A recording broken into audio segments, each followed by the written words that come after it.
صالح بن المری البصری رحمہ اللہ کہتے ہیں دخل رجل علی ابن سیرین، محمد بن سیرین جو تعبیر الرؤیا کے بہت بڑے امام تھے، تابعی یہ بھی ہیں، کہتے ہیں کہ ایک آدمی محمد بن سیرین رحمہ اللہ کے پاس آیا، وانا شاہد، میں گواہ ہوں، میں بیٹھا ہوا تھا وہیں پر، ففتح باب من ابواب القدر، اس نے تقدیر کے تعلق سے کچھ گفتگو کرنی شروع کی، فقال ابن سیرین، تو محمد بن سیرین نے کہا اما ان تقوم و اما ان نقوم، یا تو تم یہاں سے چلے جاؤ یا ہم یہاں سے چلے جاتے۔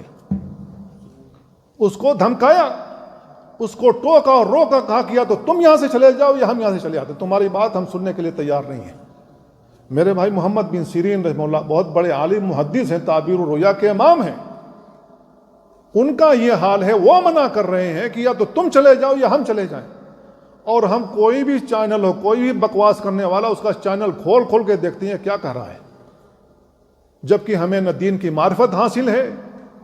اور نہ ہمیں اس کی تفصیلات معلوم ہیں، نہ اس کے رد کرنے کا طریقہ معلوم ہے، پھر بھی سبھی کی بات، چاہے کوئی انجینئر ہو کوئی ڈاکٹر ہو، سبھی کی بات سن رہے ہیں۔ میرے بھائیو، پھر ہمارا ٹھکانہ کیا ہوگا؟ ہم کہاں جا کر کے رکیں گے؟ ہمیں سوچنا چاہیے۔